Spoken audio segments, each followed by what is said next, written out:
Yes, Maharaj, we can. Om Jnana Timirandasya Gyananjana Shalakaya Chaksurunmilitan Yena Tasmai Shri Gurave Namaha.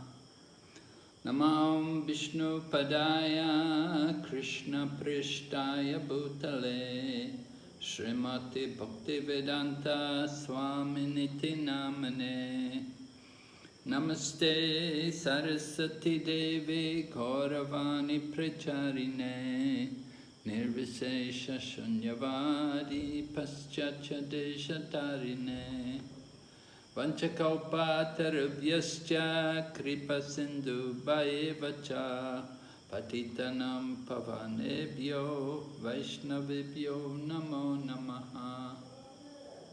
Jaya Shri Krishna Chaitanya Prabhu Nityananda Shri Advaita Gadadhar Shri Vasadi Gaur Bhaktavinda.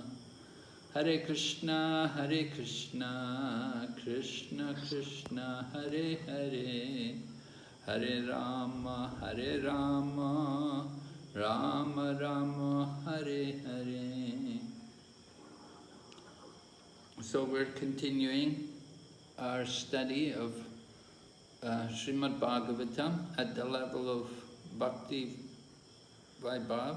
Bhakti, what's it? What do you call it? Bhakti Vaibhava? Bhakti Vaibhava, Module 2, Maharaj. Module 2. Okay. So, let me see. I've got the text here. We're going to go on to, we covered chapter 15 and 16 in the last class, and we're going to go on tonight, chapter 17.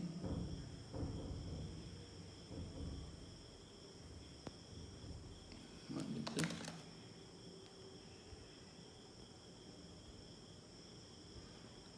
it? Can I be a co-host? Could someone... Yeah, sure, Maharaj.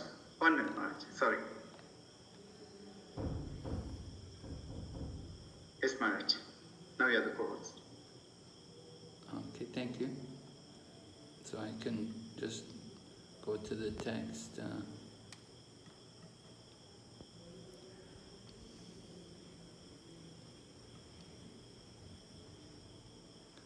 All right, so this is chapter 17.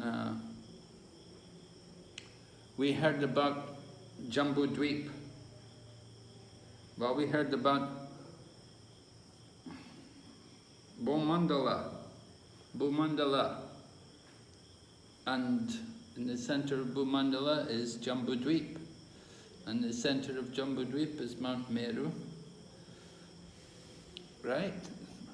So we're going on today, chapter 17, we're going to hear about the descent of the river Ganges. The mountains and rivers are very important. We have dweeps and varshas. Dweeps and varshas. Dweeps are surrounded by water, and varshas are surrounded by mountains. So mountains play a big part in geography. A lot of mountains in Bhumandala. In Jambudweep, a lot of mountains. All right, so text number 1 begins, Sukadeva Goswami speaking. And he's talking about how Lord Vamanadev appeared into the sacrificial arena of Bali Maharaj. Of course, Bali Maharaj was leading the Asuras, and they conquered over the demigods. Because the demigods had offended Brihaspati, so Brihaspati pulled out and left them on their own, and they had no power to deal with the demons when the demons came. So Bali Maharaj conquered over them, and they took control of the heavenly planets, and the demigods were left to wander with no place of their own. And Mother Aditi was grief-stricken because her sons, the demigods, were not there. And so she approached Kashyapa, and it was arranged. They got a son, Bali. They got a son, but Lord Vamanadev appeared. And Lord Vamanadev comes as a dwarf Brahmana, and he comes to Bali Maharaj's sacrificial arena to get his charity. And described here in the first verse, how he extended his left leg into the universe and pierced a hole in the covering with his big toe, it says here. His big toe went through the covering of the universe. And the result was that you get the water, the pure water of the causal ocean entering into this universe. And this pure water is the Ganges River. So it's described here also, because the Lord's lotus feet are covered with red powder, reddish kumkum powder, and so the water of the Ganges became reddish. And there's actually, up there in the Himalayas, you can see there's some part of where the Ganges appears, it's actually red. It's got this pinkish color in it from contact with the Lord's lotus feet. So that the water which comes into the universe has washed the feet of Lord Brahma actually took the water, and he washed the feet. He took some of the water and he took the opportunity to wash the feet of Lord Vamanadev. So it became Vishnu Padi. The water of the Ganges took the name Vishnu Padi. It's also called Patita Pavani, because the water of the Ganges can deliver all the fallen souls. The water of the Ganga is very powerful, very purified. We all know, of course, Indian people particularly know about the power of the Ganga. So, Mother Ganga comes into the universe. It goes first to Lord Brahma, and then from Lord Brahma, then it goes to Dhruvaloka. It says here, after 1,000 millenniums, the water of the Ganges descended to Dhruvaloka, which is the topmost planet in the universe.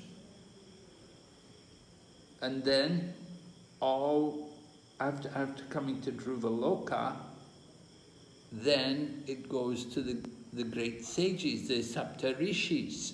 They're below Dhruvaloka, and they're also attracted to get the water of the Ganga on their head and hold the water of the Ganges on their head.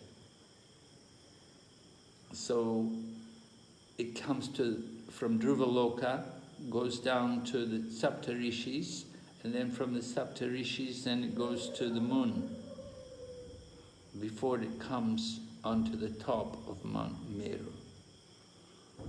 So that's the arrangement. So text 2 describes about Dhruva Maharaj, how he's so pious, such a great devotee, so determined to do devotional service. He's described by the word Viravrat, fully determined. Determined, right? Determination. And you know the verses in Bhagavad Gita where they speak about determination, not Viravrat, but Dhiravrat, or Dridavrat, right? Yes, Maharaj. Satatam kirtayanto mam yatantascha dridavritaha. Okay, very good. There's another one also. Hare Krishna Guru Maharaj. Yesham tu antagatam papam. Yes, right. Vedandam bhajate mam dridavrata. Okay, so good. So these two verses describe also determination. Dhruva Maharaj, he is Viravrat, fully determined. is firmly fixed in devotional service. He's been residing up there on Dhruvaloka for this day of Brahma. Anyway, he's been up there. And he's constantly thinking of Lord Krishna in his heart, and he's very happy to get the Abhishek water of Lord Vishnu, and he holds it also on his head, and it experiences great happiness taking the water on his head. So after Dhruvaloka, then it comes to the seven Saptarishis. Marichi, Vashishta, Atri are mentioned. There's others. So they're also devotees, and they also know the value of the water of the Ganges, and they're happy to take the water of the Ganges on their head.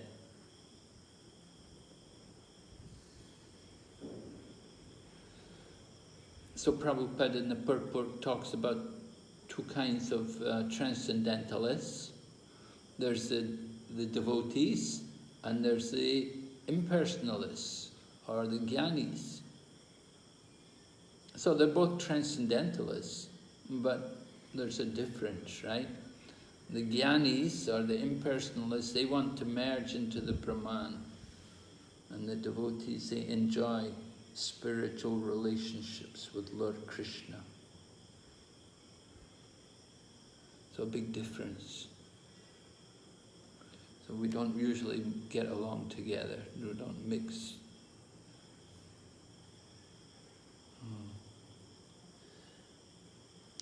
So, from the Saptarishi, we hear, Prabhupada writes in the purport about yogis like Vishwamitra, how he failed in his attempt to control his senses, how he succumbed to Menaka, and as a result, Sakuntala was born. So controlling the senses is very important.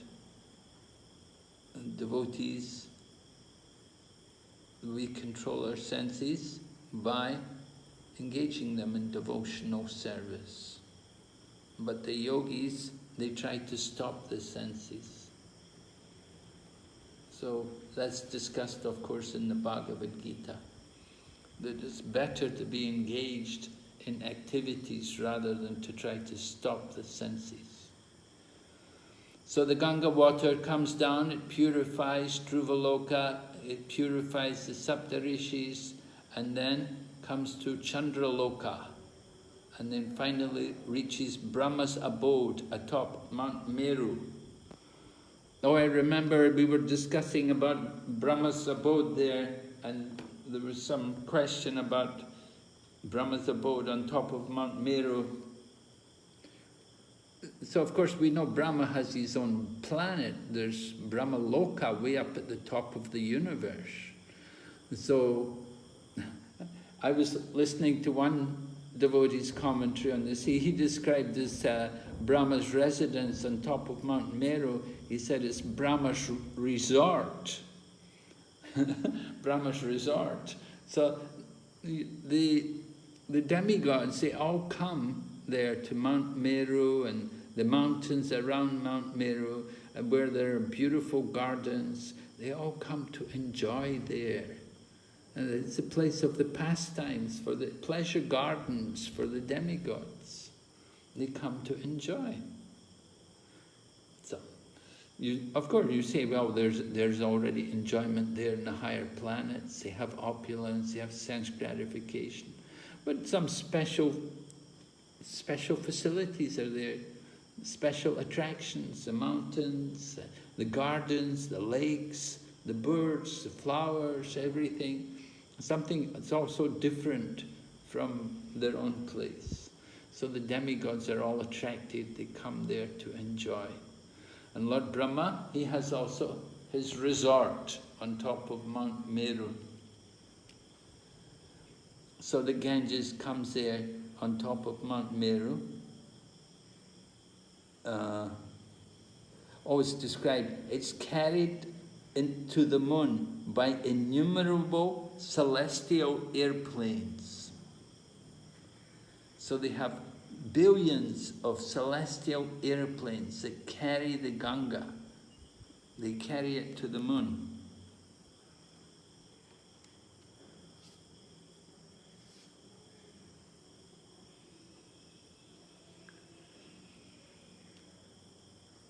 And then from the moon it comes down to Mount Meru.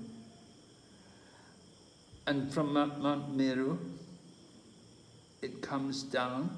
We'll hear about how from Mount Meru it actually divides into 4. There are 4 branches. Before, it's not that it goes, the whole of the Ganga, the whole of the water goes straight to Bharatvarsh, but it divides into 4 branches in different regions. So that's mentioned here, text number 6. Text number 6. Okay, the first branch is, yes, described there. Text number 5 describes how it divides into 4. There's a branch north, south, east and west, 4 branches. And it's known by the names Sita, Alakananda, Chaksu and Bhadra. Right? Alakananda to the south, and Chaksu to the north, and Sita to the west, and is it to the east, or Chaksu to the west, something like this, go here. Sita runs down, flows through Brahmapuri to the peaks of the Kesarachala mountain, which are almost as high as Mount Meru itself. Almost as high as Mount Meru. So these mountains, of course, are incredibly high, and Mount Meru is also so high, it's just beyond our powers of imagination. We cannot understand it with our limited senses, of course. We have no experience of mountains, the height of what are being talked about, what are being described here in the Srimad Bhagavatam. You have to go to another plane to actually see or to experience these kind of mountains. And there are also beings, huge beings. The people like Hanuman, he has a body about the size of the British Isles. His body is just huge. Because they have mystic powers, they can expand their bodies. So these mountains are just inconceivably high. We don't have any experience in our own lifetime of such mountains, because it's all in another realm. And to enter into that region, you have to transcend this earthly planet and enter into the higher realm, a different realm. So the Sita river, the branch Sita flows to the west, and then Chaksu flows to the east, it will be. And coming through the different mountains, it's described. It flows right through, down, first of all going down Mount Meru, and then crossing the mountains, the neighboring whichever mountains are there on the east, the south, the north, the west, and then crossing into the land, whichever particular region of Jambudweep is there, and then flows down into the saltwater ocean. Runs into the saltwater ocean. Now, the Alakananda is flowing to the south, and that's where Bharatvarsh is. So in order to get to Bharatvarsh, it has to pass over the tops of mountains and various lands, falls down with fierce force upon the peaks of the mountains like Hemakuta and Himakuta. After inundating the tops of these mountains, the Ganga falls down onto the tract of land known as Bharatvarsh, which she also inundates. Then the Ganga flows into the ocean of salt water in the south. People who come to bathe in this river are fortunate. It is not very difficult for them to achieve with every step the results of performing great sacrifices like the Rajasuya and Ashwamedha Yagna. So this is how the Ganga descends, and it's told actually there are two Gangas. There's another Ganga which comes when Sagar Maharaj's sons were all burned to ashes by Lord Kapila.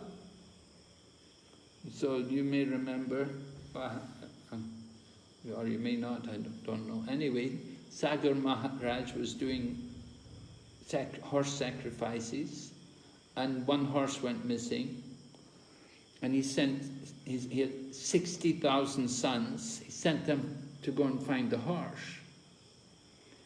So they couldn't find it. So they couldn't find it on Bomandala.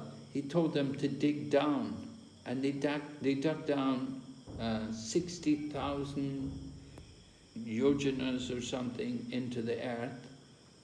Each of them dug 1 yojana, so 60,000 yojanas into the earth, and they couldn't find it. They told them keep going. They dug another 10,000 yojanas, then 70,000 yojanas below Bomandala. They came to Patala Loka, and the horse was there beside Lord Kapila. And Lord Kapila was sitting there doing meditation and austerity. And these sons of Sagar foolishly thought that Lord Kapila had stolen the horse. And they came towards him in an aggressive mood. And the result was their own anger in their bodies caused their bodies to burn to ashes. It was not that Lord Kapila Dev burned them to ashes with his clans, but they burned their own selves to ashes due to their anger towards Lord Kapila.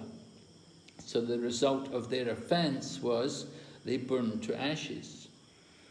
So after that, another son of Maharaj Sagar came, Amsuman, and he came looking for a horse. He saw Lord Kapila there, and he saw the ashes of his relatives.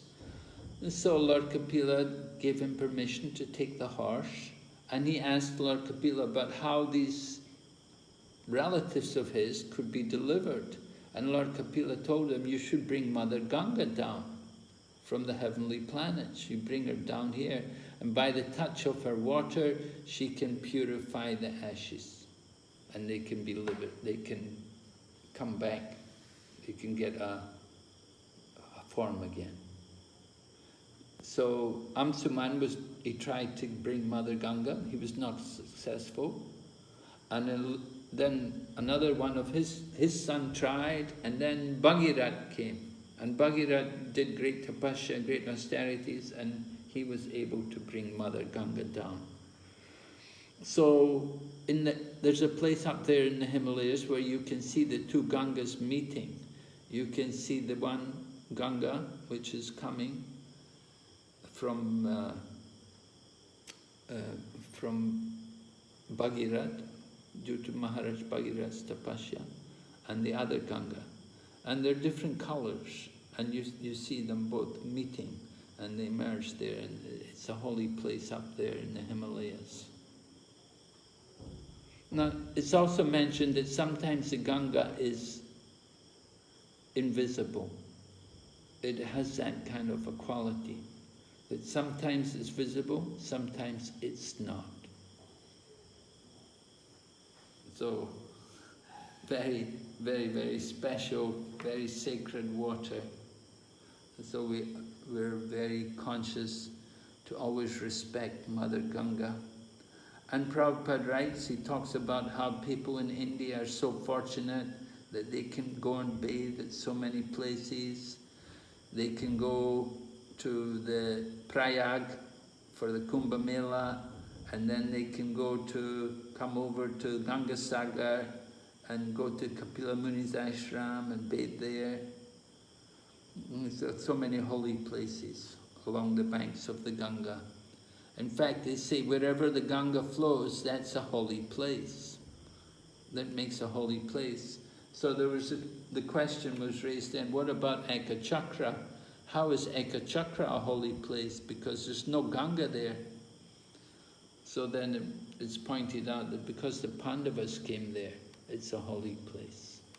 So not only the Ganges makes a place holy, the presence of the Pandavas, great saintly persons, they make a place a holy place. So many other rivers, big and small, also flow from the top of Mount Meru. The rivers are like daughters of the mountain. They flow down. And so Jambudvip is in 9 varshas, right? 9 tracts of land.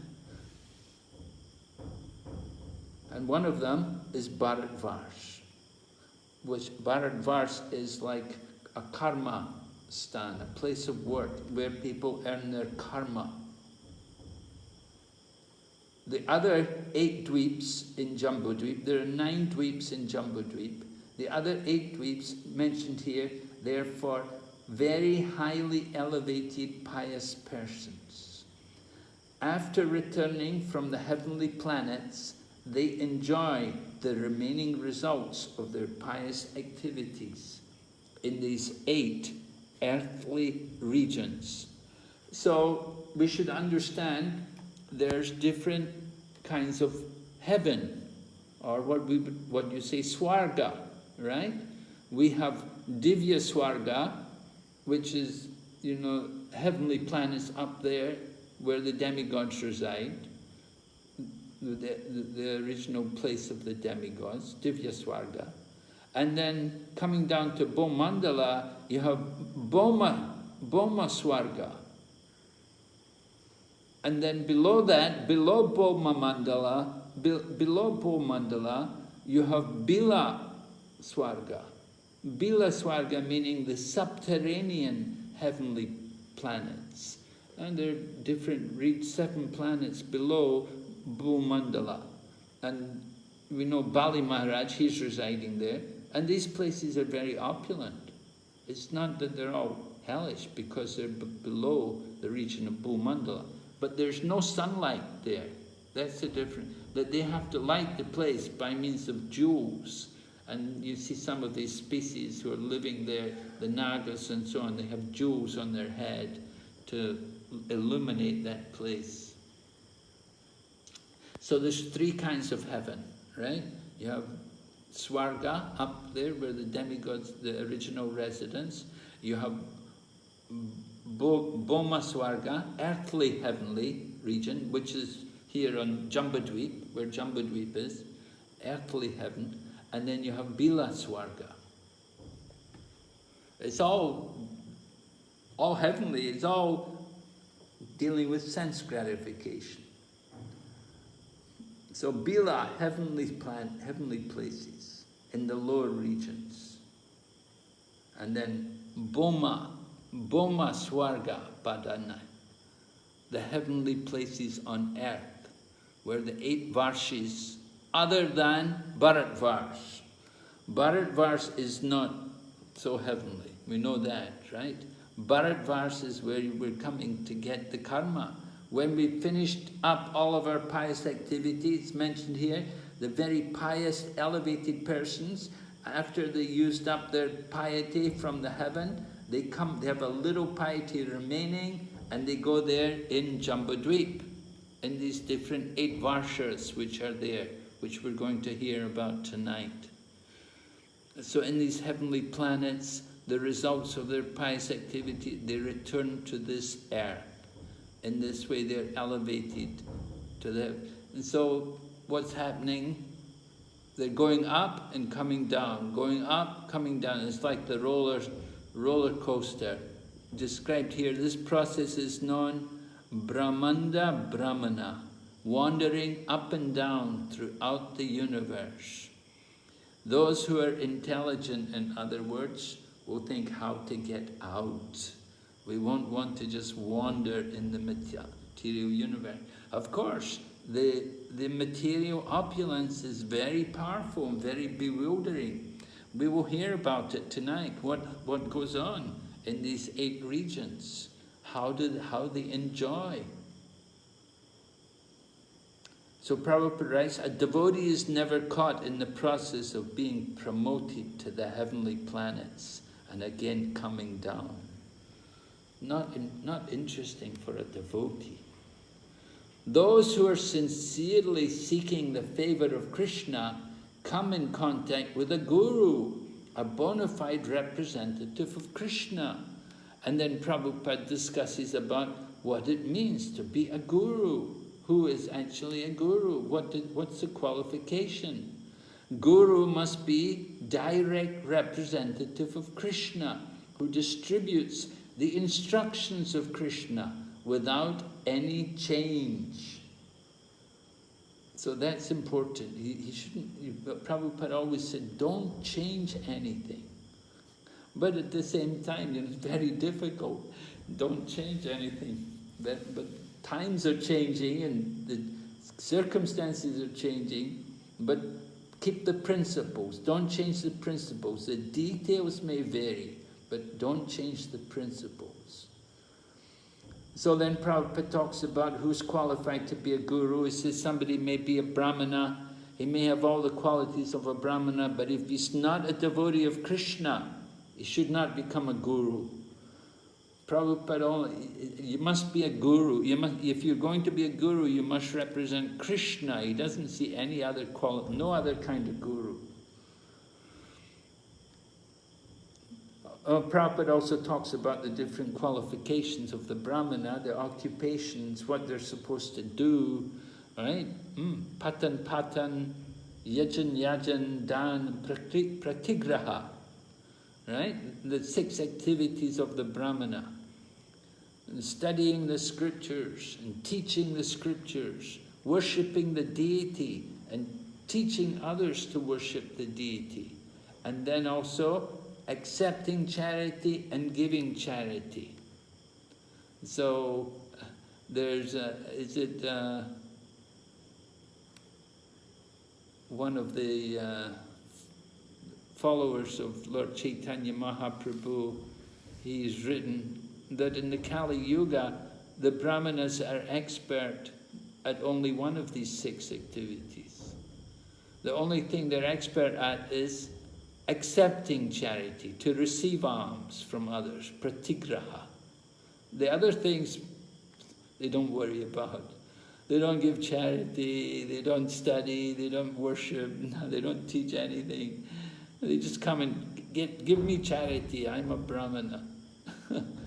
So that's the Kali Yuga brahmana, expert at taking charity, never give anything. So they should be a devotee of Krishna. That's important. That's the qualification. Okay, so those, Prabhupada writes at the end of the purport, those who fully engage in devotional service to Krishna just to please him are not interested in the 3 divisions of heavenly places, namely Divya Swarga, Boma Swarga, and Bila Swarga. Now, Sukadeva Goswami is going to go on and tell us about the life in these 8 different varshas which are there around Jambudvip, right? The different tracts of land. And he explains here, text number 12 describes human beings live 10,000 years according to earthly calculations. All the inhabitants are almost like demigods. They have the bodily strength of 10,000 elephants. Indeed, their bodies are as strong as thunderbolts. The youthful duration of their lives is very pleasing, and both men and women enjoy sexual union with great pleasure for a long time. After years of sensual pleasure, When a balance of 1 year of life remains, the wife conceives a child. Thus, the standard of pleasure for the residents of these heavenly regions is exactly like that of human beings who lived during Treta Yuga.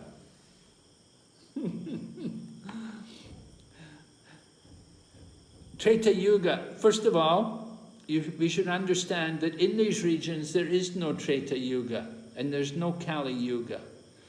Satya Yuga, Treta Yuga, Kali Yuga, Dwapara Yuga, that's only in the Bharatvarsh region, in that one region, Bharatvarsh. The other regions, they don't have these four ages. So they live for 10,000 years, they have the same duration of life. There's no, not like on our planet, you know, Kali Yuga, short life. Satya Yuga, long life, live, 100,000 years. And then Treta Yuga, 10,000 years. Dwapara Yuga, 1,000 years. Kali Yuga, 100 years. So it's mentioned here about life is, the residents of the heavenly planets enjoy just like in Treta Yuga. The standard of pleasure is like that, Treta Yuga. In Satya Yuga, the standard was simply meditation. Everyone was engaged in meditation. And then Treta Yuga, what happens in Treta Yuga is people just enjoy. They're very happy. The nature of the life in Treta Yuga is happiness. But with Dwapara Yuga, misery starts to come. The suffering starts to come. And that suffering becomes more and more prominent in Kali Yuga. So this is pointed out here, that these residents in the 8 Varshas, their standard of enjoyment is like what's going on in Treta Yuga here, in this region. Happiness. They're enjoying and their happiness is described. They have these big, strong bodies, and they have beautiful women, and they're only getting pregnant 1 year before the end of life. So, sense gratification is all sensual pleasure. Okay? Prabhupada writes about the Treta Yuga, sense pleasure. During Treta Yuga, people enjoyed sense pleasure without tribulation. Material miseries began in Dwapara Yuga, but not very stringent. Stringent material miseries really began from the advent of Kali Yuga. And then Prabhupada discusses about pregnancy, and he says that pregnancy takes place only in lower grade life.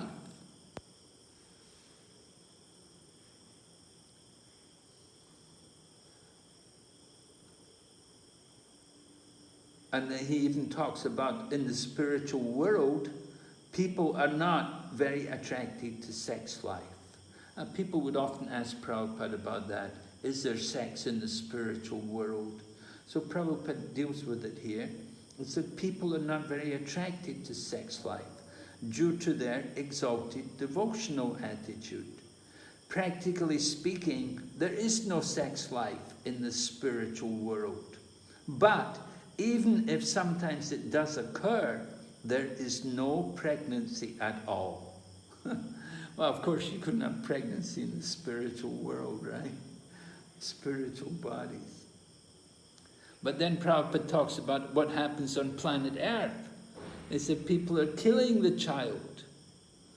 People they do things like abortion. They kill the child in the womb. And Prabhupada said this is the most degraded practice. It can only perpetrate the miserable material conditions of those who perform it. So this is Kali Yuga, such a hellish situation. And it's so common. We see all over the world. America, China, India. They're everywhere. It's going on. People used to like children. Nowadays you have 2 children, they think, oh, how do you manage so many children? People used to have 8, 10 children and think nothing of it.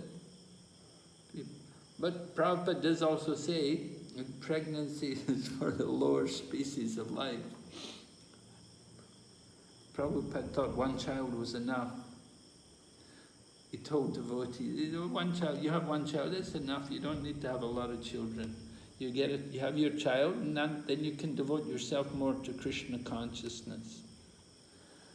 Alright, so then Sukadeva Goswami then goes on to describe life in these 8 varshas, and he talks about all the different flowers and the fruits and the different trees, and hermitages are also there, and then there's mountains and lakes with clear water, full with lotus flowers, and different birds like swans and ducks and cranes, the fragrance of the lotus flowers and the sound of bumblebees. And this is Swarga, this is the heaven, earthly heaven, heaven on earth. Just like in our Mumbai center, they call it heaven on earth. So here, this is Boma Swarga, heaven on earth.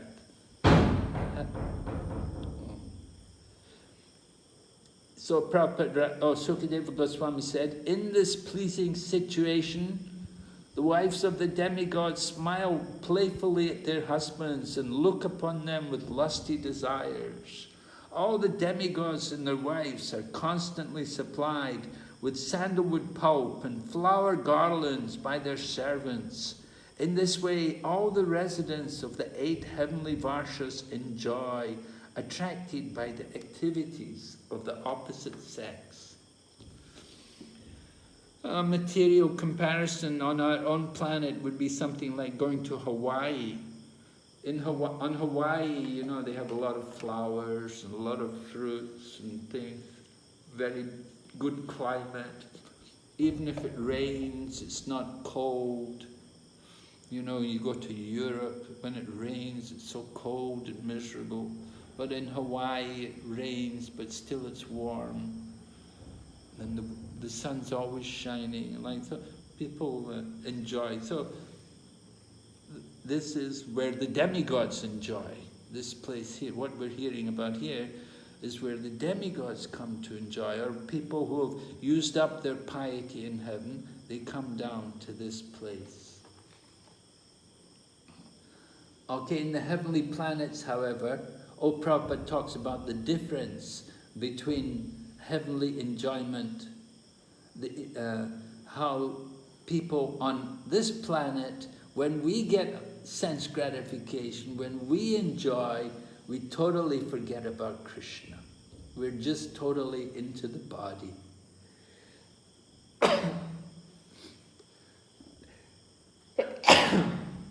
Excuse me. But in the heavenly planets, however, although the residents enjoy superior sense gratification, they never forget their position as eternal servants of the Supreme Being.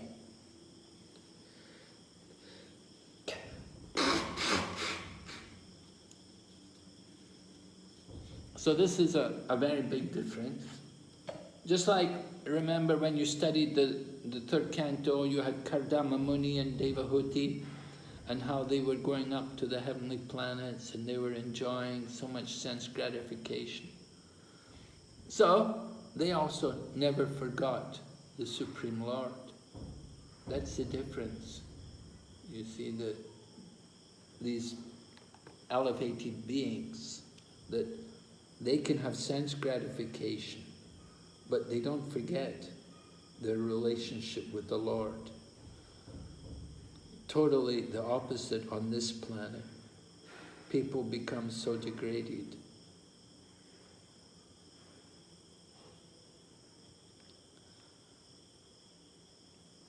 But in fact, we're warned to be careful about material opulence on this planet.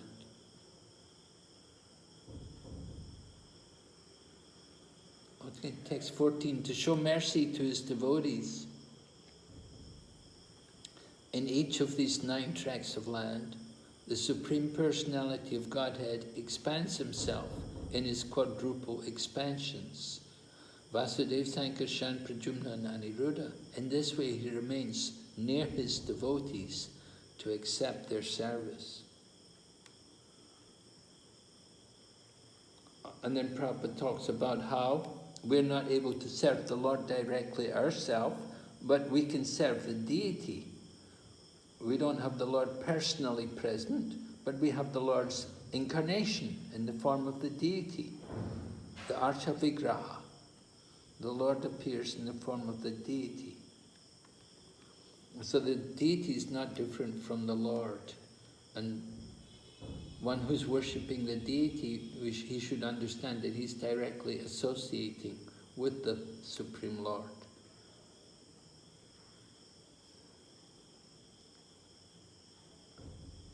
Okay, we'll go ahead.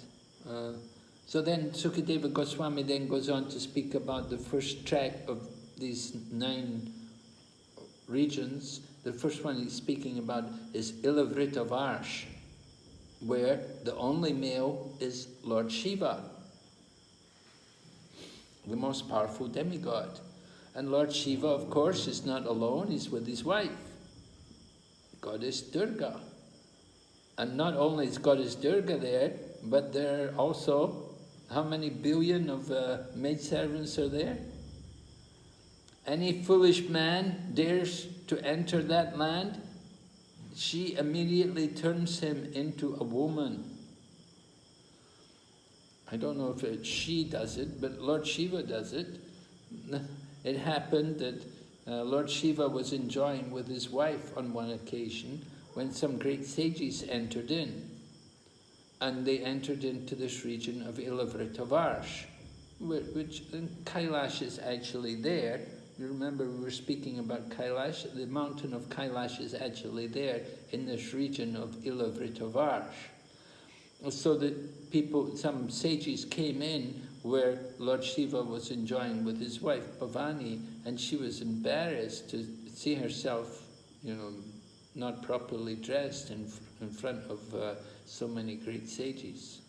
So Lord Shiva understood the situation, and he gave a proclamation that anybody comes into that region where Lord Shiva is with his wife, that they would be transformed into a woman, because he didn't want any other men coming in there to see his wife. So, mentioned here, Lord Shiva encircled by 10 billion maidservants of Goddess Durga who minister to him. How would you like that? 10 billion maidservants. I wonder how he manages to take care of them, huh? Interesting. All right, so Lord Shiva, of course, he is always worshipping Sankarshan. And so we will hear about Lord Shiva and how Lord Shiva actually comes. The original cause of Lord Shiva is Sankarshan. And so Lord Shiva is always worshipping Sankarshan, he's always meditating upon him. And we're told the mantra which he uses to chant also. So Lord Shiva, we think of Lord Shiva, he's a guna avatar. He's not in the mode of ignorance, but he's in charge. He oversees the mode of ignorance. It's mentioned here, just like Sankarshan and Lord Shiva, they're called tamasi, because their responsibility, they do the work of destruction, and they do the work of also overseeing the mode of ignorance. They're not in the mode of ignorance, they're transcendental, but they have to oversee the affairs of these of that mode, and they oversee the work of destruction. So Lord Sankarshan is always In trance, if we want to, Lord Sankarshan is in charge of the false ego. So if we want to get free of our false ego, we should worship Lord Shiva, and we should worship him as he meditates on Lord Sankarshan. Lord Sankarshan is his worshipful Lord. And it's said the snakes which are on the body of Lord Shiva, they represent Lord Sankarshan. So Lord Shiva offers wonderful prayers. It's the rest of the chapter where you can see the prayers which Lord Shiva offers to Lord Sankarshan.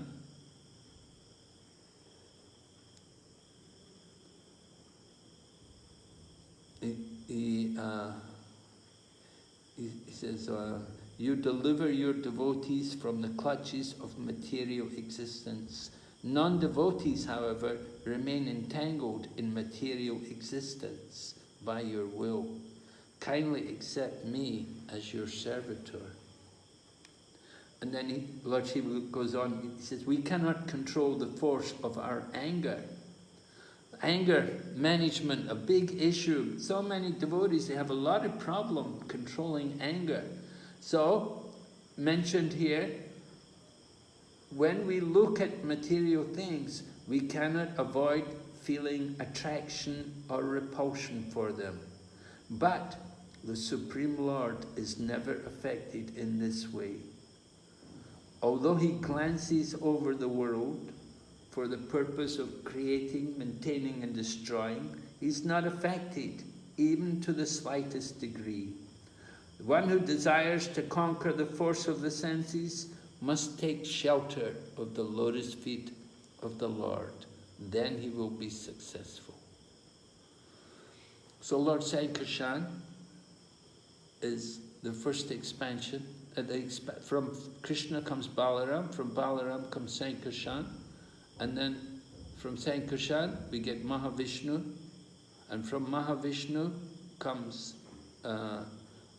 Garbhodakshayi Vishnu, and from Garbhodakshayi Vishnu Lord Brahma takes birth, and from Brahma Lord Shiva takes birth. So that's the process of creation.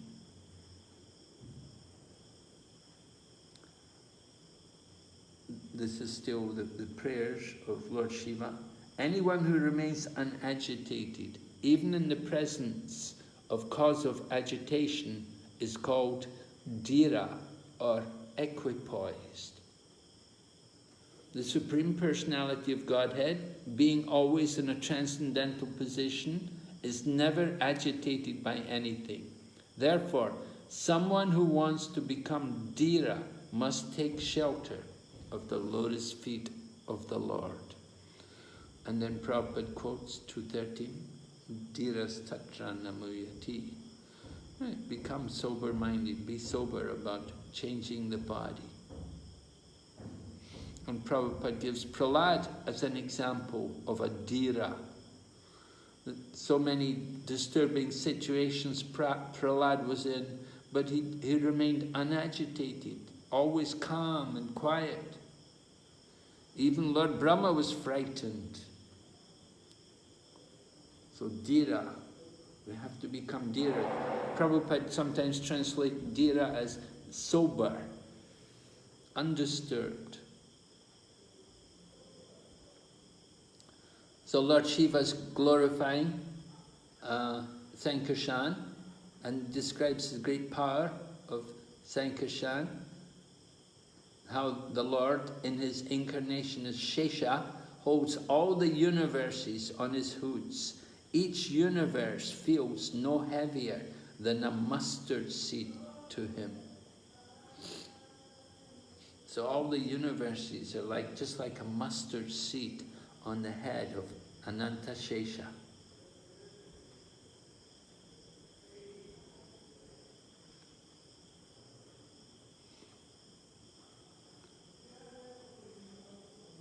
Lord Ananta Shesha supports all the universes. We would think the universe is so heavy, but for him it's just like a mustard seed. So this is this greatness of the Supreme Lord. Here's the summary of the creation which I had just given you, right?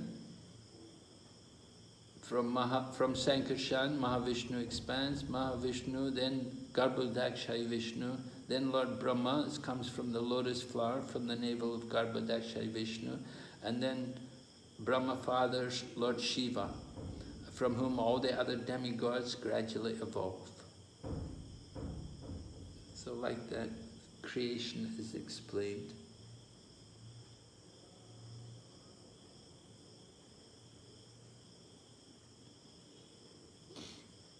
Okay, so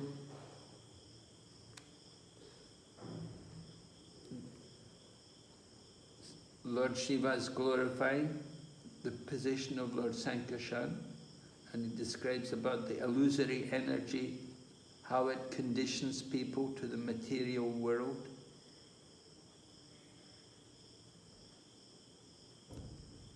And Lord Shiva says, persons like us cannot understand how to get out of that illusory energy.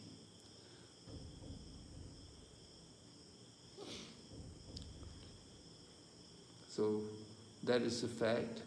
On our own, we can never get free of the illusory energy. So Prabhupada quotes a verse that we have to surrender, 7:14, that we have to surrender to Krishna, then only we can become free from the material energy. Only by taking shelter of Lord Krishna.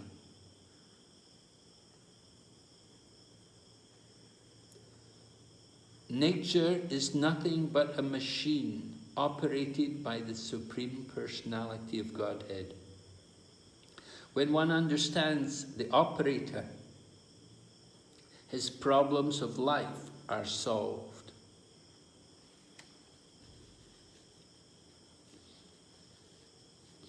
Very clear and poignant statement by Srila Prabhupada there. The problems of life are solved when we understand the operator. The operator, of course, being Lord Krishna, the Supreme Personality of Godhead. So when we can understand him, then all the problems of life are solved. Okay, that's chapter 17. Are there any questions before we go on?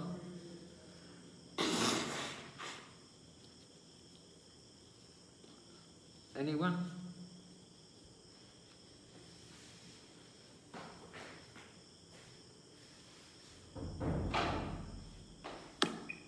Maharaj, I have a question.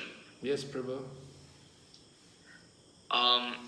You said that the demigods, they're, the people that come down from the the higher heavenly planes down to the earthly heavenly planes, they're experiencing all this sensual enjoyment and all this, just sense gratification in general, but they still remember Krishna.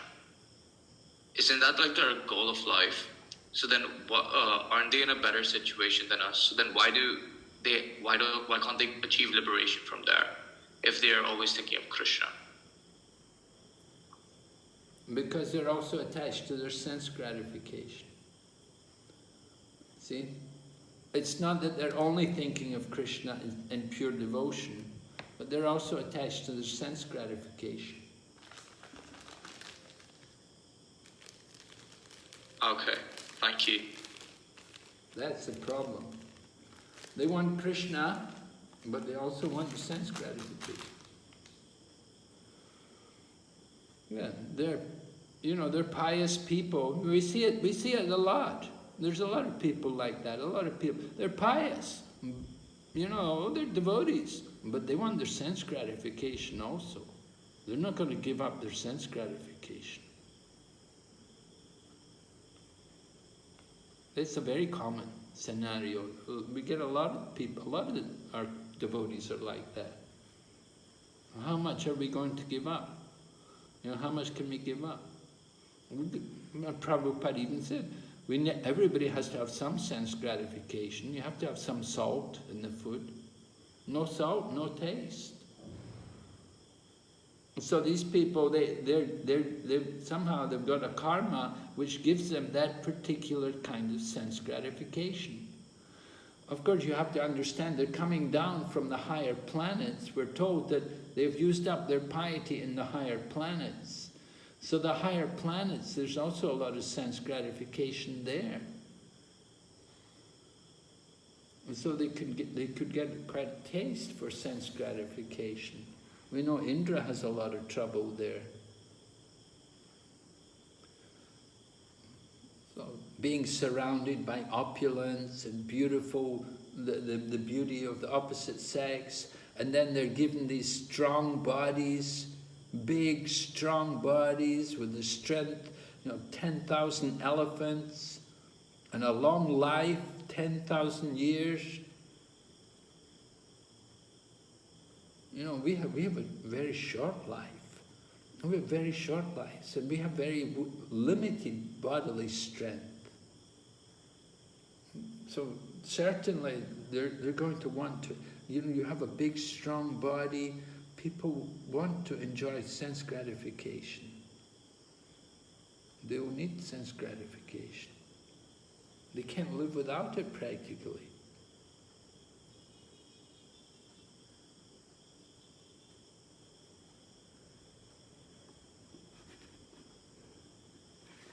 But for devotees, of course, for people who are in the path of devotion, then it's different. You see, these people are thinking, they're conscious of the Lord, but they don't, it's not like, pure devotion, They have some bhakti, they have some devotion, they know about the Lord, they have some devotion. But Prabhupada's pointing out how people on this planet, they become totally bewildered, totally degraded by sense gratification. And they lose all their piety. And that's why he talks about how, people do things like abortions. They have these abortions, the women will go for the abortion and kill the child. And you get women, they've had many abortions. It's not just once they go for the abortion. They've had many abortions. You get women coming, oh yeah, I had 3 abortions.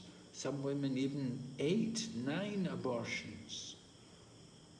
Of course, it's a very, very heavy thing to do, and the body suffers.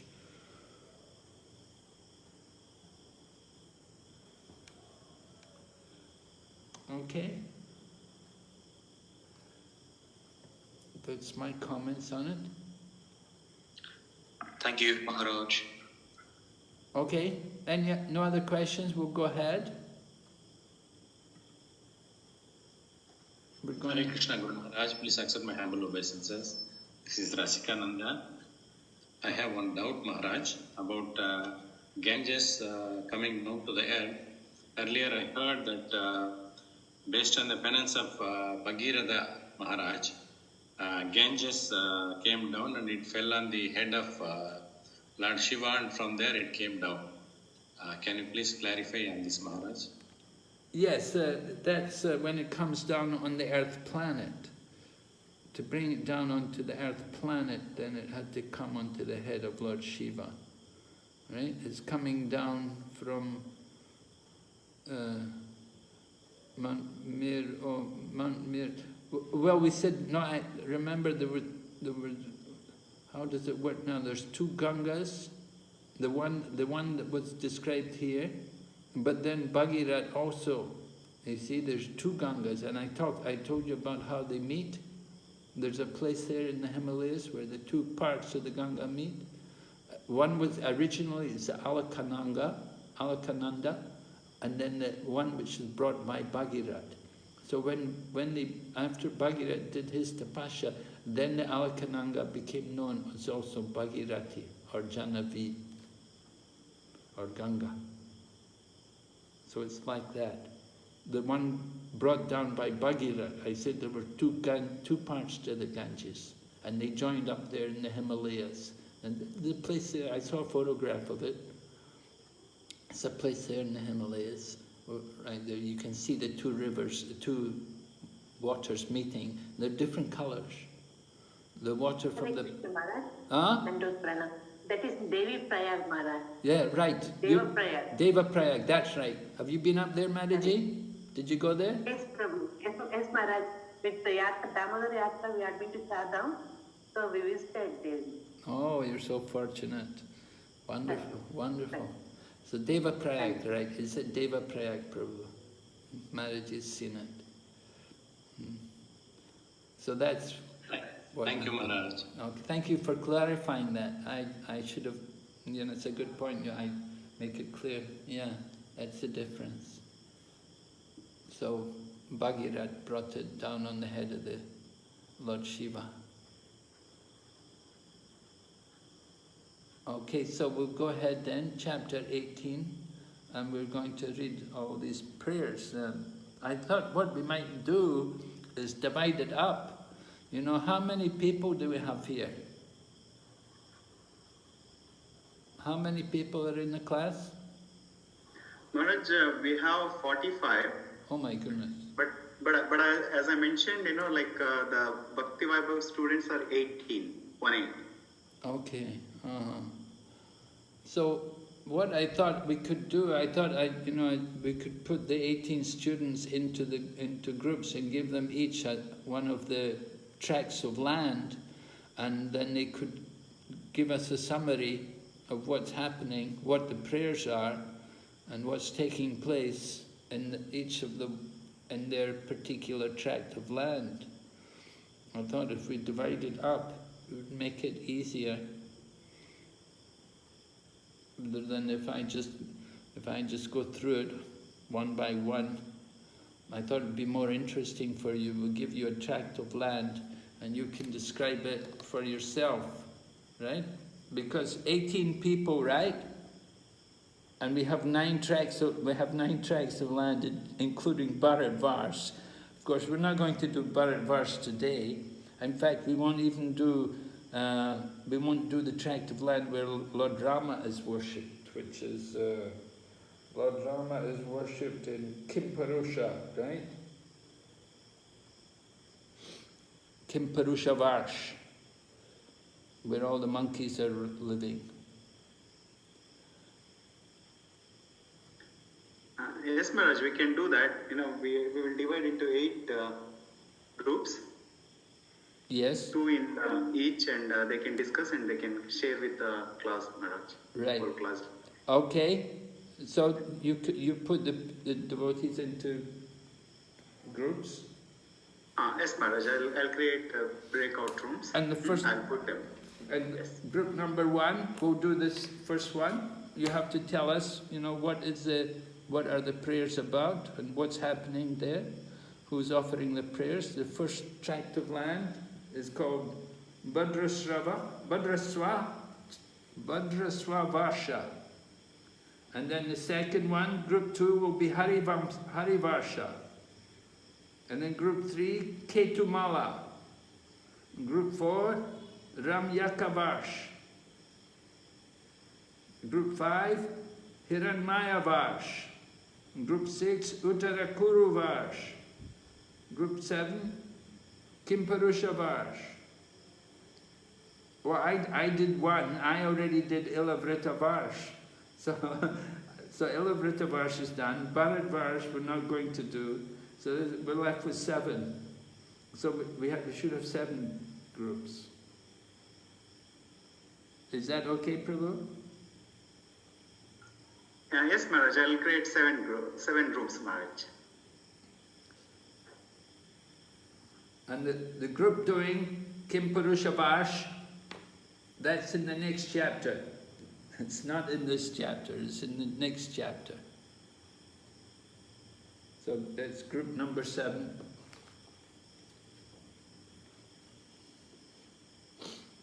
You have to do it quite quickly. We'll give you 10 minutes. So we just want the main points from the prayers. And just a little background, if you know anything about who's offering the prayers and who are they. That would be nice. So group 1, Bhadrasva Varsh. Group 2, Hari Varsh. Group 3, Ketumala. Group 4, Ramyaka. Group 5, Hiranmaya. Group 6, Uttanakuru. And group 7, Kimparusha Varsh.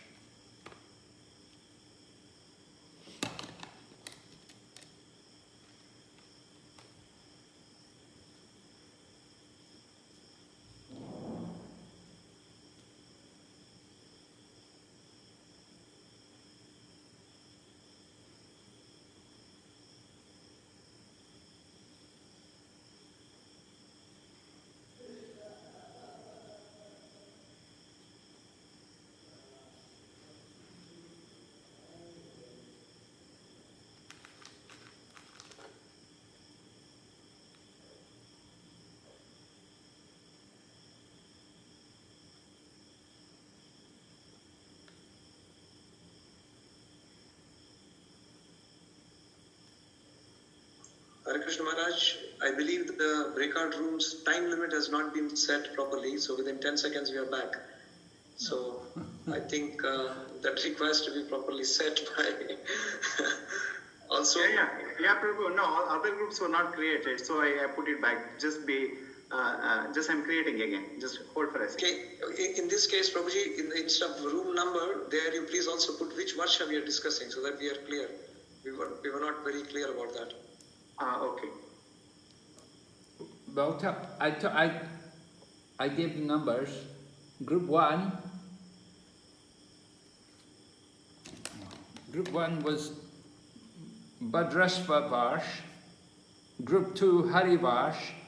Group 3, Ketumala. Group 4, Ramyaka. And Group 5, Hiranmaya. Group 6, Uttarakuru. And finally, Group 7, Kimpurusha Varsh. And to get Kimpurusha Varsh, you have to go to the next chapter. So they're in order as you go through the chapter. Like Bhadra Varshas of the first 6 verses. Bhadrashva Varsh, first 6. And then Prahlad Maharaj's prayers to Lord Nrsingadev after that.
I think we could close the groups now, Prabhu. Okay, Maharaj, we'll give them 1 more minute, Maharaj, then... Yeah, okay.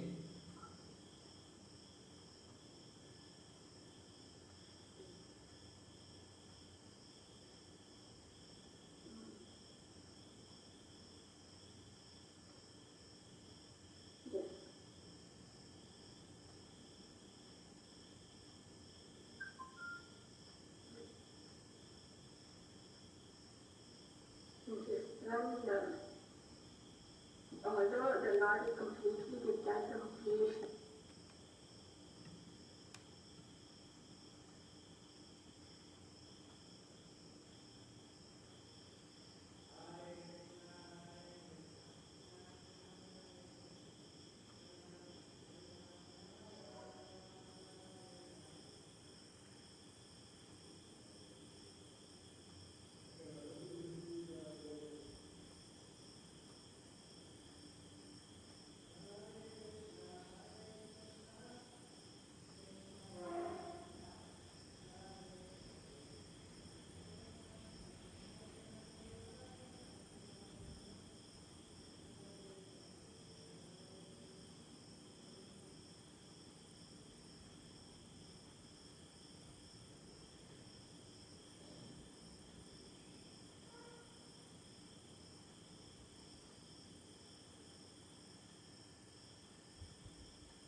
Maharaj, everybody is back to the main room now.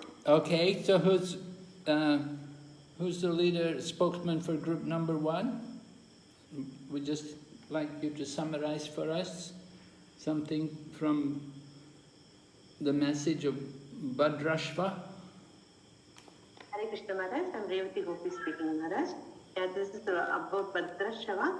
In Bhadrashva, actually the son of Dharmaraj, Bhadrashva is the leader of this group, and he is ruling the tract land known as Bhadrashva Varsha. Along with his associate, he is praying the Lord plenary extract of Vasudeva known as Hayashesha. And Hayashesha is very dear to devotees, and he is the director of all religious principles. And further he is telling Lord that in this conditioned souls, they are forgetting the real position of them, and they are enjoying their life and wasting their time. So he is praying for their benefit, and he is telling, he addressed that these people are foolish materialists. And here he is asking that sometimes even learned Vedic scholars also, because of lost illusory energy, they are getting bewildered. And this is one of the Leela of the Lord he is stated. And he is telling, your illusory Leelas are very wonderful to know, and he is offering his obeisances. And even though Lord is a creator of maintenance, creation and annihilation, but he is not attached to them. Lord is the principle of everything. At the same time, he is separate from everything. And his energies are inconceivable. And everything is happening because of this Lord's inconceivable energy. Radha Madhav, can you continue the last one? Sorry, what was that last? I was telling Radha Madhav Mother to tell the last point, Mother. Okay. Hare Krishna Maharaj. Hare Krishna. In the last verse, that is the 6th verse,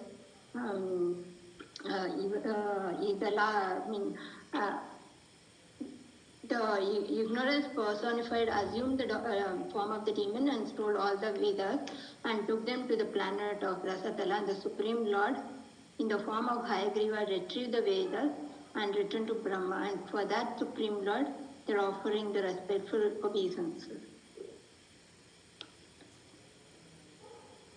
Hare Krishna, just I want to add one thing. Here he said that they offered the prayers with careful pronunciation. I don't know that pronunciation importance also given in the prayers, Mother. Hare Krishna. And by praying the Lord, our hearts will be cleansed. Hare. Can you tell me something about who is Haya Shirsha and who is Haya Griva? Do you know anything about them?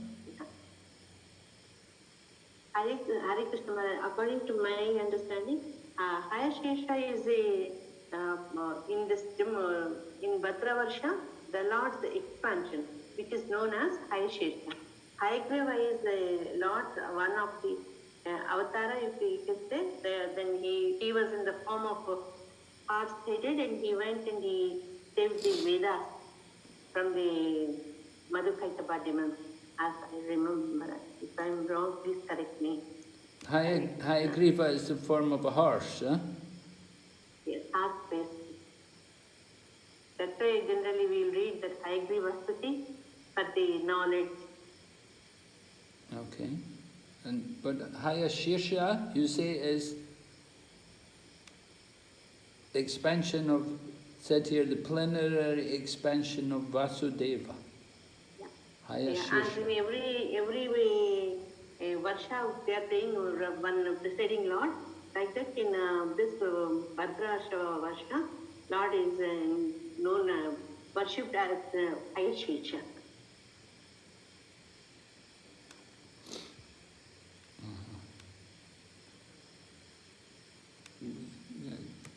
Not a name I'm very familiar with. Maybe I'll have to do some research on that and find out more. This is given in text 1, Maharaj, of this chapter. Yes, I know, but I'm just trying to understand more about the form. What does the actual make, the form of the Lord as Haya Shirsha? How does he appear? Thank you, Maharaj. Hare Krishna. So Prabhupada did talk about, as you brought up, about the problem that even one may be quite advanced philosophically, or may have quite a lot of knowledge, but still he can become inattentive, even though he may be in the transcendental position. He may become inattentive. Liberated souls, he says, sometimes become captivated by Maya due to inattention, even though they're in the transcendental position. So the Prabhupada is like warning us that how dangerous it is. Nobody should think of himself as a liberated person. We should always be very cautious. Prabhupada would always say himself, he said, I'm always praying to Krishna. He said, I'm always praying to Krishna. Please don't let me fall down. So, of course, I don't know if Prabhupada was actually praying like that, but he said like that to us. So he was warning us how conscious, how careful we have to be, because Maya is so powerful. So even one can be in an advanced position, but it can fall down.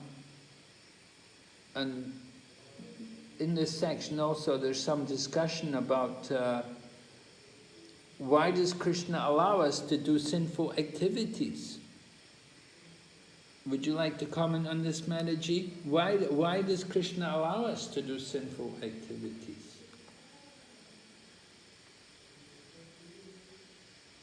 Why does he allow us to become liberated, and then we become inattentive and we get problems? Maharaj, actually Krishna doesn't allow anybody to do sinful activities, but when the conditional souls are not listening, are very adamant and they continue doing it, then Krishna allows them to continue doing the sinful activities. So we just have to be persistent, right? If we want to do something which is not proper. Yeah, he gives them and tells them that is wrong, but still they keep continuing, then he lets them do that activity.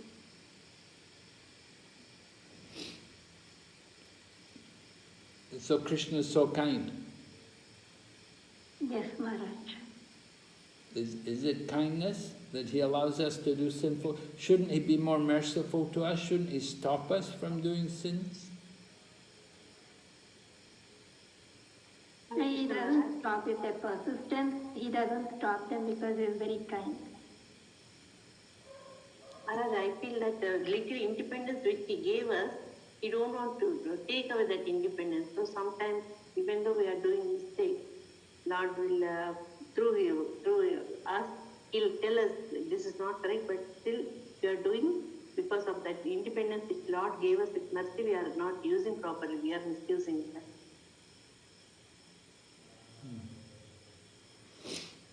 And so maybe, yeah, we need to have some... Free will, Guru Maharaj, I think so, free will it is called. Free will.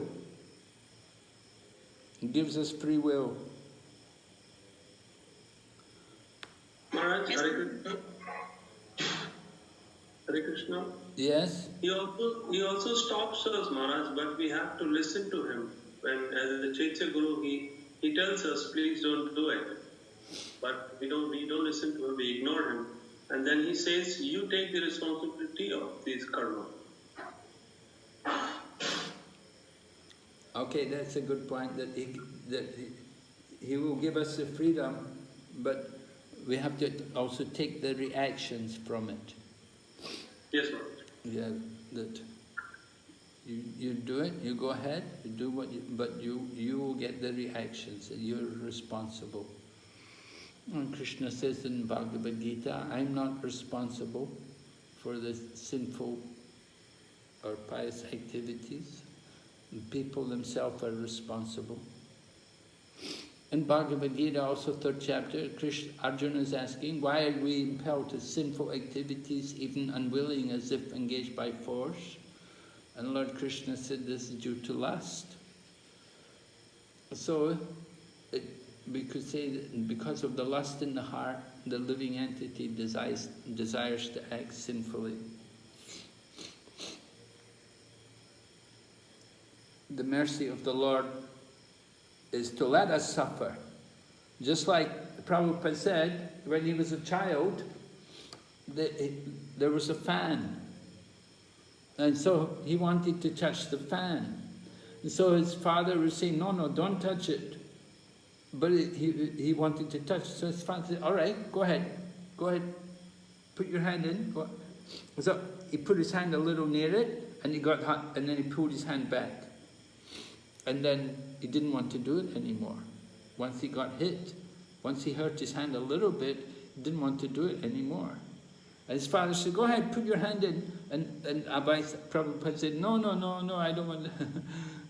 So sometimes like that, you have to get hit. You have to learn. We would call it going through the school of hard knocks.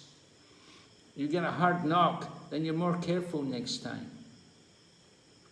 So the same way you do some sin, you get punished. You won't do it again. You learn. You have to, sometimes we learn by our mistakes.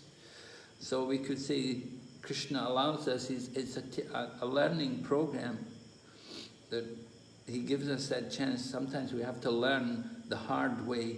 Those people who are more intelligent, of course, they will learn simply by hearing. Other people, they have to suffer. All right, thank you very much, ladies, for this contribution. Let's hear from the next group who were doing Hari Varsa. Hare Krishna Pranams Maharaj. Ram Krishna Das here with Om Govinda Prabhu. So we were fortunate that we were allotted Hari Varsha. We are located south of Mount Meru, just below the Bhadrasrava Varsha, and below us is the Kim Purusha Varsha, and below that is the Bharata Varsha. That's our geographical location. And we are very happy that on this land of Hari Varsha, we are led by Sri Prahlad Maharaj, the topmost devotee of Lord Nrsimhadev, and the deity that is worshipped here is Sri Nrsimhadev, Keshavadrita Narahari Rupa, Jaya Jagdisha Hari. Prabhupada mentions this in his purport and speaks that Keshava is Sri Hari, is being addressed as Nrsimhadev. And the verses that cover this section is from 5th Canto, 18 chapters, 7th verse till 14th verse. It's about 8 verses. And Sukadeva Goswami narrates that more about Nrsimhadev and the Hari Varsha and Prahlad Maharaj specifically about, he would be speaking in the 7th canto. So that was a little introduction of this. And the rest of the address is all about the prayers which Prahlad Maharaj is offering to Lord Nrsimhadev. And he's also concluding it by saying to all his demoniac family members and friends, saying that one should completely surrender at the lotus feet of Lord Nrsimhadev. And he also addresses that it's only through Bhakti Yoga that one can actually become pacified and become free from the contamination that exists in the material world. And therefore he invites everyone to engage in the service of the Supreme Transcendence. Verse number 10 very specifically speaks about the content of the prayer, which says, "My dear Lord, we pray that we may never feel attraction for the family life consisting of home, wife, children, friends, bank balance, and so on." And he says, a person who is actually self-realized and who has controlled his mind is perfectly satisfied with bare necessities of life. And that can happen only when one is situated in Krishna consciousness. And verse number 11 speaks about the glory of Lord Mukunda, that the one who can actually offer one liberation, and says that simply by hearing of them, immediately one associates with the Lord. For a person who constantly and very eagerly hears narrations of the Lord's powerful activities, the absolute truth, the personality of Godhead, in the form of sound vibrations, enters within the heart and cleanses all contamination. And in verse number 12, he speaks of what happens to a person when one engages in such a service. He becomes immediately realized in terms of religion, knowledge, and renunciation, and all godly qualities become manifested. And he also says that because of the powerful mercy of Lord Vasudeva. But whereas one who may be engaged so perfectly in his material activities, there is no good qualities in him and there is no success for him in his life. And however perfect he may be performing his duties. And verse number 13 speaks of how a person, it's very natural instinct that the fish, the aquatics live in water. Similarly, the devotees live in the shelter of the Supreme Personality of Godhead.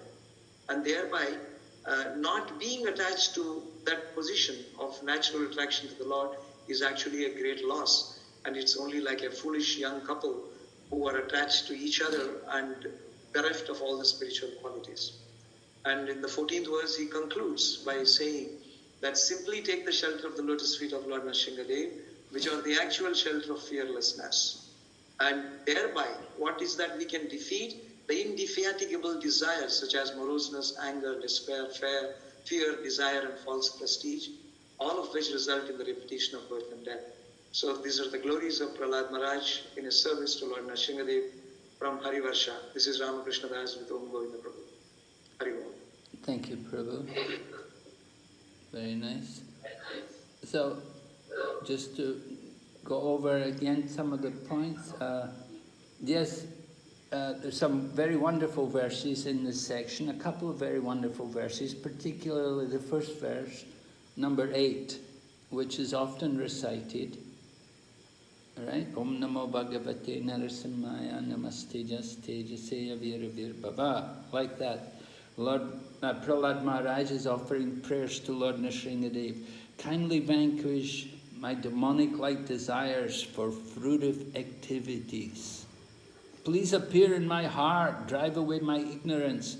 And at the end of the purport, Prabhupada writes, any devotee aspiring to be free of material desires should offer his respectful prayers to Nrsingadev, as Prahlad Maharaj did in this verse. So, this is really a very important verse for all of us, because certainly we all have material desires, and this will help us to get free of these material desires. So Prahlad Maharaj is showing us how to pray to Lord Nrsingadev. Lord Nrsingadev is Vidya Vinaya Nrsinga, right? He's the destroyer of the obstacles on the path of devotion. So we have to pray to Lord Nrsingadev, and Prahlad Maharaj is giving us these nice prayers to offer to the Lord. And then text number 9, Prahlad is talking about, well, Prabhupada picks up on the point about how material world people are very envious, but if we pray to Lord Nrsingadev to sit in our hearts, and Prabhupada quotes, Bahir Nrsingo, Hridaye Nrsingo, Lord Nrsingadev is in our heart, then that will clean our heart so that we can worship the Lord and bring peace to the world. Get rid of all the bad qualities, the envy, the bad feelings towards others. Lord Nrsingadev will remove all of these things if we bring Lord Nrsingadev to sit in our hearts.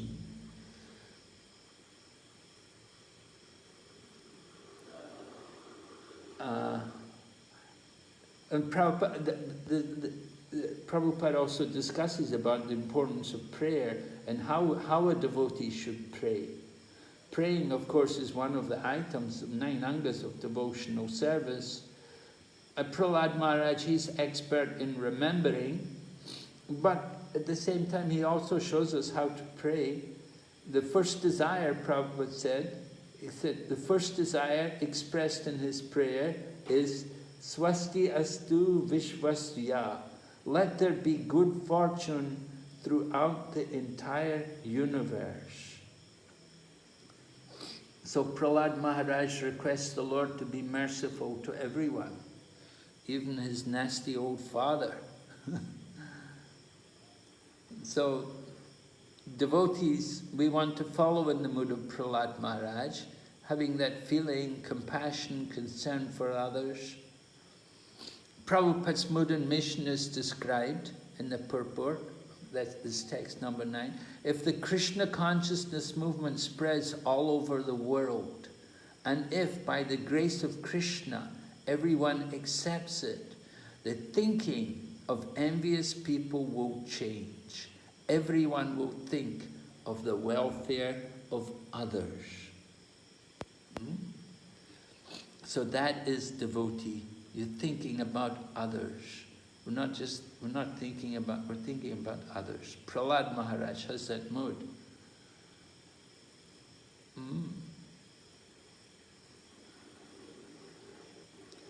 And then text number 10, Prahlad Maharaj is speaking about what it means to be self-realized. And he talks about accepting the bare necessities of life. Does not try to gratify his senses. Such a person quickly advances in Krishna consciousness. Right? We want to advance quickly in Krishna consciousness, This is how to do. Be satisfied with the bare necessities of life. In the purport, Prabhupada writes about eating. He says, devotees should eat as simply as possible. Otherwise, attachment for material things will gradually increase, and the senses will require more and more material enjoyment. Then the real business of life, to advance in Krishna consciousness, will stop. So eating, very important part of our devotional service. And Prabhupada saying, eat simply. That's important. Eat, of course we have to eat, but eat simply. Don't be a king, eat a big feast all the time. Control the tongue. Okay, and then when the other famous verse which was in this section is this one about Yashasti Bhaktir Bhagavatya Kinchana, famous verse, text number 12, that a devotee of the Lord has all the good qualities. So the question is raised, how to recognize who is actually a devotee and who's not a devotee?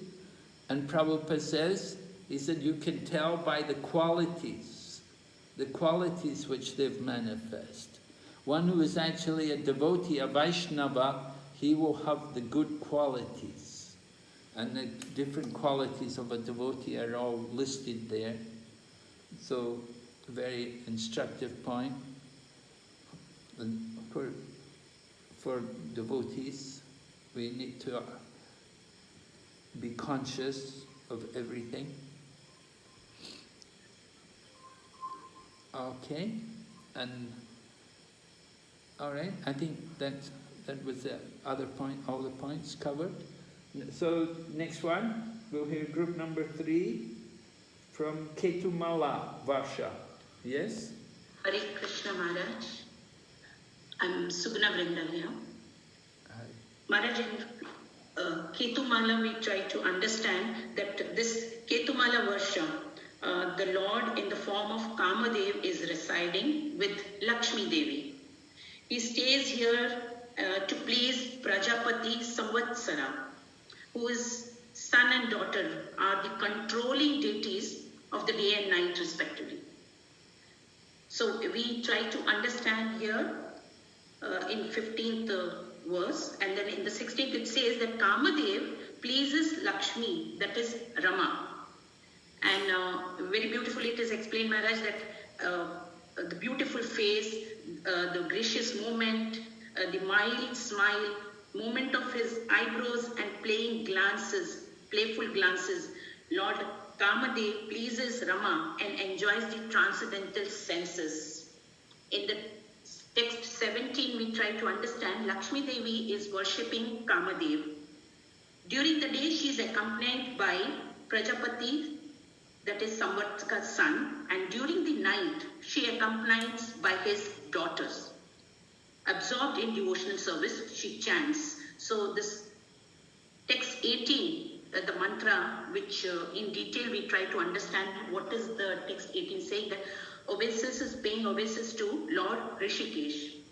What is the meaning of Rishikesh? Rishikesh meaning is the controlling of the senses. So to pay obeisance, that is respecting to the Lord, and in a various way, because he is powerful, he is the supplier of the strength of the senses and the body.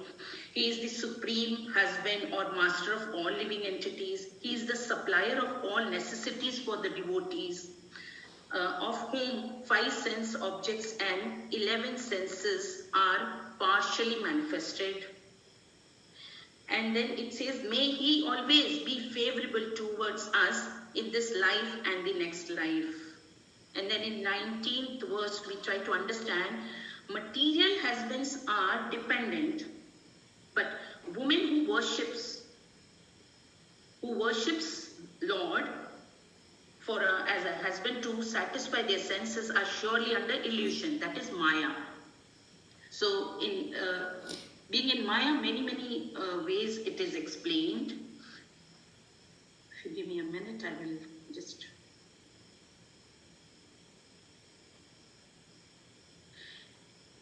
It is said Jiva Goswami is explaining us what is this Maya Mayam. That is very affectionate towards devotee.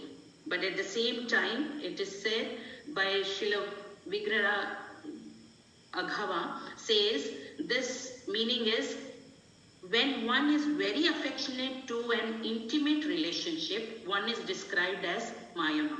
But Srila Vishwanath Chakravarti Thakur explains Mayama by dividing into two words, Maya and Amaya. He explains these words to indicate that because the living entity is covered by the disease of illusion, the Lord is always eager to deliver his devotee from the clutches of Maya and cure him of the disease caused by the illusion. And that's how we try to understand from text 20, a real husband is fearless. That is, Lord, only one who is never afraid but gives complete shelter to all fearful persons can actually become a husband and protector. And that's the reason we say in 518 we say, who can become a husband, who can give to the dependent, that is children and wife, to the path of Krishna consciousness. And in 21, we try to understand motivated worship is discouraged. So we try to understand what this means. We can fulfill all the desires of women who worship your lotus feet. If that worship is out of the pure love, she receives all desired objects. But if it is with material desire, she attains only that result, and in the end, she becomes broken-hearted and lamented. Now, we also can understand here that Devahuti also, she regretted last when husband leaves her, because she felt that why did I get into illusion? Why did I get into, because she could land up getting so many daughters and to take care, and then only when she requested she could get a husband as Kapila, who was Lord himself, and she gets enlightened. So we understand here also the same. If a woman is serving with the desire of material sense gratification, then definitely there is no success. But if husband and wife, the wife be chaste and she is helping herself also to be in devotion and going on the path of husband, if he is also devotee, then that life is successful, and that is what is Rishikena, Rishikesha. That is, we are keeping Krishna in center, trying control and doing devotion. Premamai, आपको 22-23 बोलना है? Premamai? Premamai, Hare Krishna.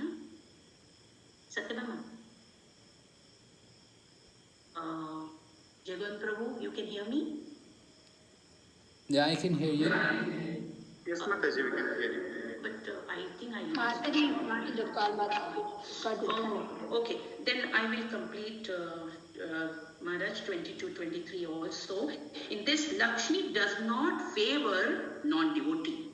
To enjoy sense objects, Brahma, Shiva and other demigods and demons perform civil austerity to receive the benediction for the Lord. But I do not favor anyone unless they surrender to the Lord. So this is very, very clear here that we say that Lord is not partial, but definitely one who surrenders, Lord favors. There is no doubt about this.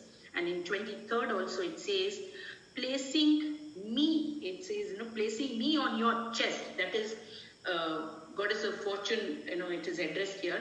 Please, your worshipable lotus hand on my head, Lakshmi Devi is saying, like you do to your devotees, although you bear my insignia of golden strength on your chest, you show your real mercy to them and not to me, who can understand your motivation. That is, it is, we say, that Mother Lakshmi is always there, and she resides on the chest. That's what she's trying to say here. Actually, my co-partner was supposed to speak on this, and I have not read in detail about this, Maharaj. If I have done any mistake, please correct me. Thank you so much. Hare Krishna. Thank you, Thank you, Maharaj. Maybe I was running very fast, Maharaj, because others should get chance, Maharaj. well, no, we won't finish it today. We'll have to come. We'll continue it in the next class. They'll give the others some more time to prepare, because it's important, these prayers. There's a lot of information, and we do have time. We're not rushed. We've got 10 classes, and so we do have time. So we're not going to finish it tonight, but I would like to go over some of the points with you. You mentioned about the son and daughter, right? Yes, ma'am. Remember? Yes. So there's how many of them? How many children? How many children? There are many. Give me a minute, Maharaj.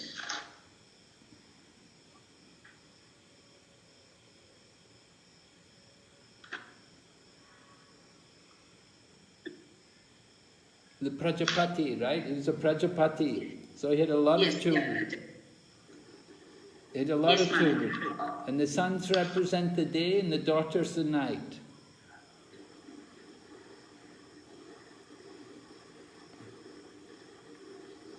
Maharaj, the number count is given, if I'm not wrong, it says they are 36,000. Yes, right. 36,000. Do you know why? Yes. Do you know why 36,000? Do you know how? No, Maharaj, you will enlighten us, please. Yes, because one for each day in the life of a person. The average, a person lives 100 years and 360 days in a year. So, 36,000. Oh, Krishna. Right? That was one day, one child for each day in the life of a person. Too much. Hare Krishna. Right? And yes. I wanted to look a bit more also at text number 22, which, as you said, you weren't really prepared for that. But there's an important point in it, in the purport Prabhupada brings up. That, he says, Lakshmi clearly states that she doesn't give her favor to any materialistic person. So, we may wonder, how is it so many materialistic people have got, it seems like they've got the blessings of Lakshmi. They seem quite materialistic, they're not devotees, they're not really pious, but somehow they've got the blessings, it seems like they've got the blessings of Lakshmi. But Lakshmi herself declares in this text, she doesn't give the blessings to materialistic people. So who gives them? Who gives the blessing? They say that's coming from Goddess Durga, a material expansion of Lakshmi. Mother Durga gives her blessings. Those who desire material wealth worship Durga. And Prabhupada gives a prayer how they worship Mother Durga. Dhanam dehi, rupam dehi, rupavati paryam dehi. Please give me wealth, give me strength, fame, good wife. Pleasing Goddess Durga, you can get it. But it's only Maya Sukh. It's not eternal happiness. When Prabhupada writes, when a devotee acquires unparalleled opulences, they are the direct gifts of the Goddess of Fortune, who resides in the heart of Narayan. So sometimes devotees are blessed with opulence, just like Rupa Goswami, somebody came to help him build the Govinda temple. Sanatana Goswami got help to build Madan Mohan temple. And Prabhupada was blessed. People like George Harrison donated the Bhakti Vedanta Manor. And then Alfred Ford helped him to to purchase a temple in Detroit and also in Hawaii, and he's helping build the temple of the Vedic planetarium. Those are different places. Prabhupada was poor, he had nothing, but Krishna gave. And then Prabhupada writes a very important quote in the purport, and he talks about how, he says, sometimes devotees, they go to the spiritual master and they want to get the property of the spiritual master, right? They want to enjoy the spiritual master's property. And Prabhupada said, we've actually seen one of the disciples, he wanted to enjoy the property of his spiritual master. And the spiritual master, being merciful to him, gave him the temporary property. He gave him the property, but he did not give him the power to preach the holy name all over the world. He didn't give that. He gave him the bricks and the cement. He gave him the land, but he didn't give him the mercy, the power, which was the Krishna Shakti, which was needed for preaching.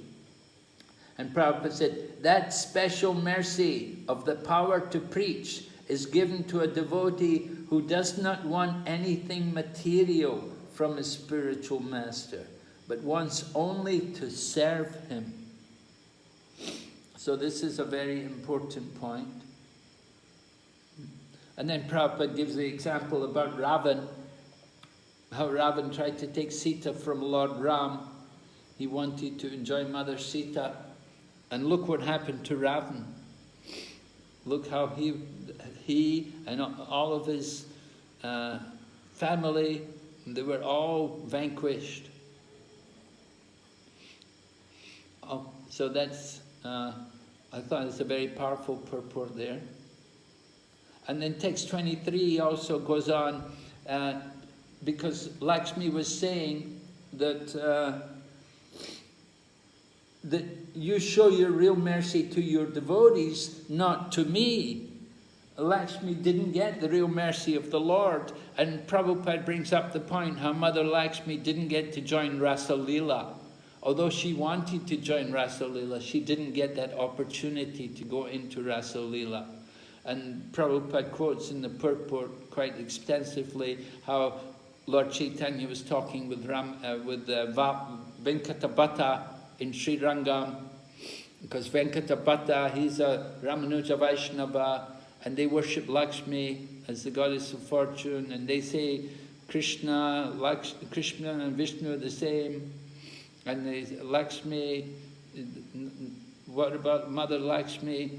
So Lord Chaitanya was telling how, he said that she wanted to dance Rasa Leela, but she couldn't. And even she went to Vrindavan and did austerity for a long time and asked the Brijbasi people to bless her. But still she couldn't become a gopi because she couldn't give up her queenly opulences. But the Shruti Charas, they came and they had the blessings to go to join Rasa Leela, but in order to do that, they had to first take birth in the family of gopis. They had to become gopis themselves before they could actually join Rasa Leela. So this point comes up. Lakshmi, she's saying she couldn't get the mercy of the Lord, but he does give the mercy to his greatest devotees, the gopis. And you want to get Krishna's mercy, you have to follow the gopis. And that's what Lord Chaitanya is teaching everyone. Follow in the footsteps of the gopis of Vrindavan. Okay, so we'll stop here today. It's already time up. And if there's any questions, I could take them. Otherwise, we'll save them for next class. Hare Krishna Maharaj. Yes? If you permit me, just you are asking higher Krishna and higher Griva. Both are same Maharaj. Both are same, are they? I thought that. I wondered about that. Thank you so much. I was wondering why suddenly the name came in 6th shloka.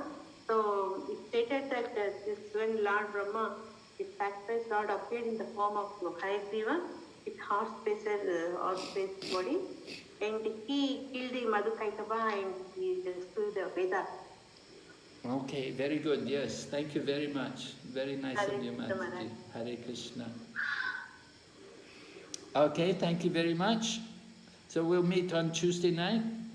And those of you who didn't prepare, we'll continue with that in the next class. Thank you. Srila Prabhupada ki. Jai. His Holiness Bhakti Vaibhava.